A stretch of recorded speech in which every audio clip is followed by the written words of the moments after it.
الحمدللہ والصلاة والسلام علی رسول اللہ، اما بعد۔ حضرات و خواتین،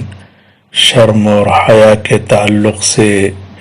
سبھی جانتے ہیں کہ شرم اور حیا یہ فطری عادت ہے جو اللہ تعالی نے انسان میں ودیعت فرمائی ہے، اور یہی شرم اور حیا اگر انسان ایمان کے تقاضے کی وجہ سے اختیار کرتا ہے تو یہ قابل تعریف صفت ہے اور اخلاق حسنہ میں سے ہے۔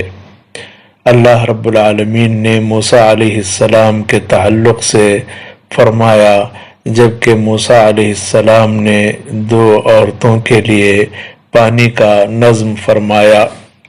فَجَاءَتْهُ إِحْدَاهُمَا تَمْشِي عَلَى اسْتِحْيَاءٍ قَالَتْ إِنَّ أَبِي يَدْعُوكَ لِيَجْزِيَكَ أَجْرَ مَا سَقَيْتَ لَنَا۔ سورہ قصص کی آیت مبارکہ ہے کہ وہ موسیٰ علیہ السلام کے پاس ان دونوں میں سے ایک آئی، شرم کی چال چلتی ہوئی، کہنے لگی کہ بے شک میرے والد آپ کو بلا رہے ہیں تاکہ آپ کو اس کا بدلہ دیں جو آپ نے ہمارے لیے پینے اور پانی کا نظم کیا ہے۔ واقعہ طویل ہے، آپ سبھی جانتے ہیں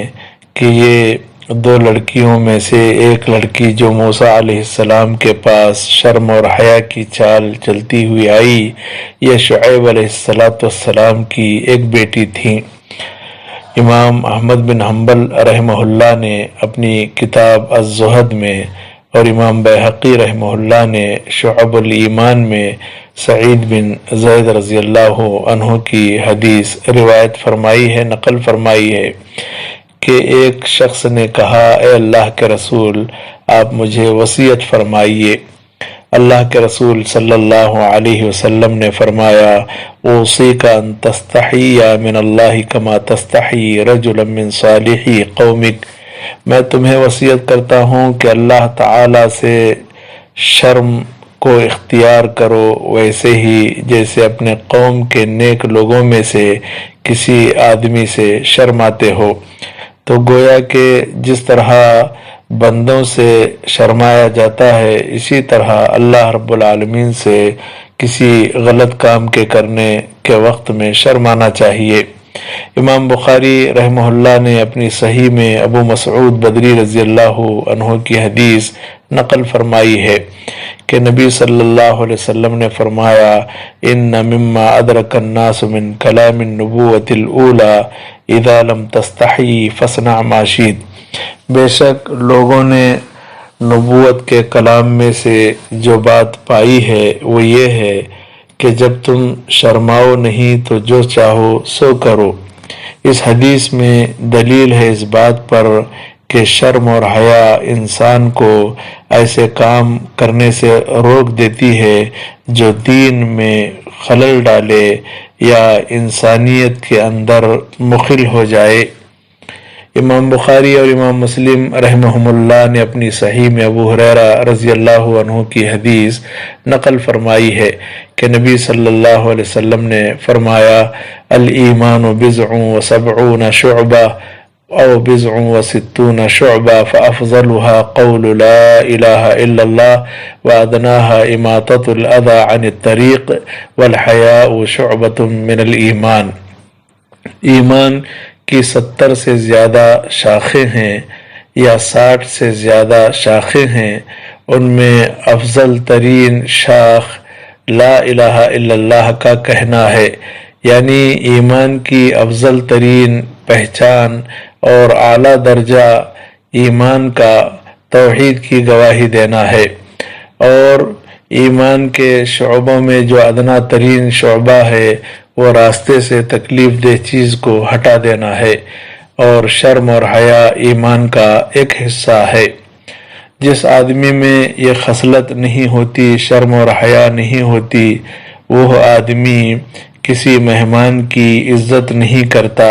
یا وعدے کو پورا نہیں کرتا اور امانت ادا نہیں کرتا یا کسی انسان کی ضرورت کو پوری نہیں کرتا، اور نہ ہی کوئی اچھا کام کرنے کی کوشش کرتا ہے، اور اسی طرح جس آدمی میں شرم نہیں ہوتی وہ آدمی اپنے آپ کو برائیوں سے بچا نہیں پاتا۔ عرب میں جاہلیت کے زمانے میں یہ صفت پائی جاتی تھی کہ وہ حیا کو اختیار کرتے تھے۔ ابو سفیان جب کہ ابھی اسلام نہیں لائے،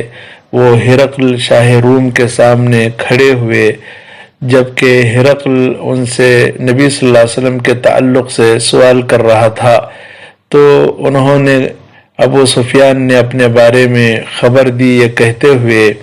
کہ لولا الحیاء من ان یأثروا علی کذبا لکذبت علیہ، اگر شرم اور حیا نہ ہوتی اس بات سے کہ لوگ میری طرف جھوٹ کی نسبت کریں گے تو میں اللہ کے رسول کے خلاف میں ہرقل کے سامنے جھوٹ کہہ دیتا۔ اور عمر رضی اللہ عنہ کا مشہور قول ہے، من قل حیاؤہ قل ورعہ ومن قل ورعہ مات قلبہ، جس آدمی کی حیا کم ہو جائے اس کا تقوی کم ہو جاتا ہے، اور جس کا تقوی کم ہو جائے تو اس کا دل مر جاتا ہے۔ بخاری اور مسلم کی حدیث ہے، عبداللہ بن عمرو بن عاص رضی اللہ عنہما حدیث کے راوی ہیں، انہوں نے کہا رسول اللہ صلی اللہ علیہ وسلم کا گزر انصار میں سے ایک آدمی کے پاس سے ہوا، جبکہ وہ آدمی اپنے بھائی کو شرم اور حیا کے بارے میں نصیحت کر رہا تھا، تو اللہ کے رسول صلی اللہ علیہ وسلم نے فرمایا دعوہ فإن الحیاء من الایمان، آپ اسے شرمانے دو اس لیے کہ شرمانا یہ ایمان کا حصہ ہے۔ اور ایک صحیح حدیث ہے الحیاء لا یأتی الا بخیر، کہ حیا سے خیر ہی حاصل ہوتا ہے، یعنی جو آدمی شرماتا ہے وہ دراصل خیر ہی خیر انجام دیتا ہے۔ ابن حبان کی روایت ہے، اسامہ بن شریک حدیث کے راوی ہیں، انہوں نے کہا رسول اللہ صلی اللہ علیہ وسلم نے فرمایا ما کرہ اللہ منک شیئا فلا تفعلہ اذا خلوت، جس چیز کو اللہ تعالی ناپسند کرے تم سے تو تم اس کام کو انجام نہ دو جبکہ تنہائی میں چلے جاؤ۔ عام طور پر انسان جب لوگوں کی نگاہوں سے اوجھل ہو جاتا ہے تو وہ کام کر بیٹھتا ہے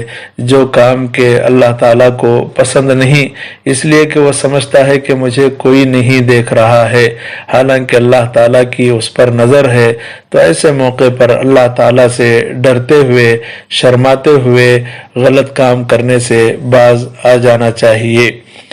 اور یہاں قابل غور بات ایک یہ ہے کہ بعض لوگ امر بالمعروف اور نہی عن المنکر کے فریضے کو چھوڑ دیتے ہیں اور اس ترک کو چھوڑ دینے کو حیا سمجھتے ہیں یا حیا کی وجہ سے چھوڑ دیتے ہیں، حالانکہ ایسا نہیں کرنا چاہیے، اس لیے کہ اللہ تعالیٰ نے فرمایا واللہ لا یستحی من الحق، اللہ تعالیٰ حق بات کے کہنے سے نہیں شرماتا۔ امر بالمعروف اور نہی عن المنکر کا فریضہ ہو تو اس فریضے کو بہتر انداز میں انجام دینا چاہیے، جبکہ نبی صلی اللہ علیہ وسلم کی تاکید ہے، آپ نے فرمایا من رأى منکم منکرا فلیغیرہ بیدہ فإن لم یستطع فبلسانہ فإن لم یستطع فبقلبہ وذلک اضعف الایمان، جو تم میں سے کوئی منکر اور ناپسندیدہ کام اور حرکت دیکھے تو اس کو اپنے ہاتھ اور طاقت سے بدلنے کی کوشش کرے، اگر وہ اس کی استطاعت نہیں رکھتا تو اپنی زبان سے اس کو برا کہے، اگر اس کی بھی استطاعت نہیں ہے تو اس منکر کو اپنے دل میں برا جانے، اور یہ ایمان کا سب سے کمزور حصہ ہے۔ اللہ تعالیٰ سے ہمیں دعا کرنی چاہیے کہ اللہ تعالیٰ ہمیں حرام کاموں سے بچائے، حلال کو اختیار کرنے کی توفیق عطا فرمائے، اور جس طرح بندوں سے ہم شرماتے ہیں اللہ تعالیٰ اپنے سے شرمانے کی ہمیں توفیق عطا کرے، آمین۔ وآخر دعوانا الحمدللہ رب العالمین، وصلی اللہ علی النبی الکریم۔